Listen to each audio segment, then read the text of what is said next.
battle fully underway to carry the Republican banner in the race for Harris County Judge. Enter a contender familiar to most Houston voters and certainly conservatives. As we've reported, former mayoral candidate and Harris County Treasurer Orlando Sanchez has thrown his well-known hat in the ring. We spoke about what he brings to the table. Years of experience, almost 2 decades in public service, both at the city of Houston and 12 years as the county treasurer. So a vast knowledge of this region and the problems faced by this region with the necessary tools to fix the issues. When half the population is Hispanic and a huge percentage of those don't even have English proficiency, it's good to be able to communicate with them in Spanish.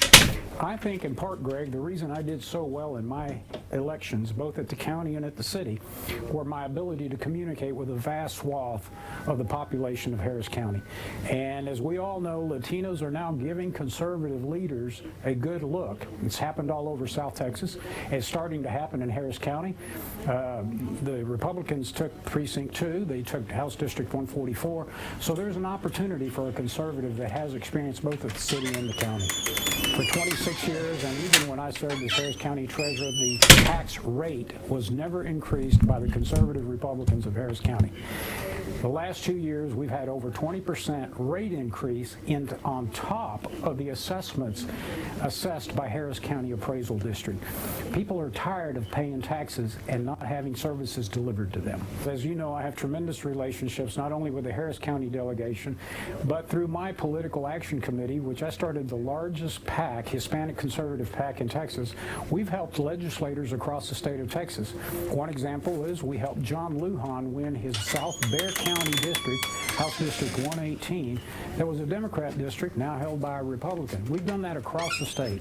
We trained Myra Flores down in South Texas, who became the first Mexican-born member of the U.S. Congress. So we have relationships not only at the federal level, but also at the state level. I've known Dan Patrick for years, Paul Betancourt. Greg Abbott and I started our political career in 1992. I ran for Texas House of Representatives. He ran for State District Court. So the relationships are long-lasting. Before I started my political career, I actually was an EMT for North Channel EMS. I spent thousands of hours in an ambulance responding to some of the most critical industrial scenes and highway accidents. I served 2 years with the United States Air Force, and I was a Texas National Guardsman for 7 years. When there's a major disaster in the state, who does the governor call? It's the National Guard. We always prepared for disasters, whether it was weather-related or security-related. As a guardsman, as a former EMT first responder, as a former city council member, and somebody that helped the finances of Harris County, I'm prepared to lead when there's a natural disaster, a flood, or any given emergency situation. I've been a solid Republican since 1992. I've never endorsed a Democrat. I've never contributed to a Democrat. I'm not a member of the Texas AFL-CIO. I am a solid Republican, building the Republican Party, winning counties over for the conservative side with Latino votes, and I aim to do that in Harris County.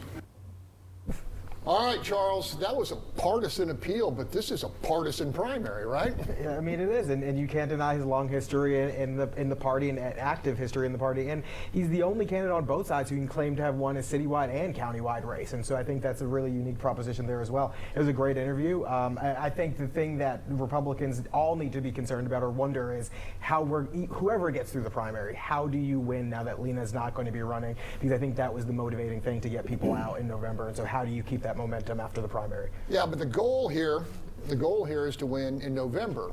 And, you know, Sanchez faces a formidable candidate in Marty Langton. Marty Langton, who has not been active or, you know, out there in Republican politics, has some, I guess, persuading to do, huh? Well, I mean, people know Marty Langton. People were very sympathetic with the fire union and the firemen getting what they needed to get from the city. But there is, in Orlando's interview at the end, he was taking shots at Marty. AFL-CIO, I've always been a Republican. Those are things that Langton, who I think is being able to raise a lot of money, is going to have to answer in this campaign for him to get through. I think Orlando's going to be a formidable candidate, but here's what this race is about. It's about the number 3. You need 3 votes on Commissioner's Court to change the world. Electing a Republican county judge with 3 Democrats, still on Commissioner's Court, nothing changes. And the Commissioner's Court is a train wreck. and it needs to be cleaned up. Bill, you know, the operative word here is winning the general. And Marty could put together kind of a Whitmire type coalition of Republicans and Democrats. I think that's the argument.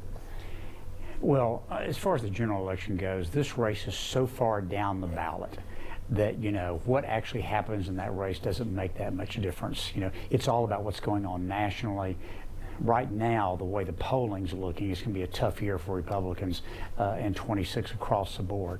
So I don't know that all that makes that much difference, to tell you the truth of the matter. I think Orlando is kind of the safe choice for Republican primary voters.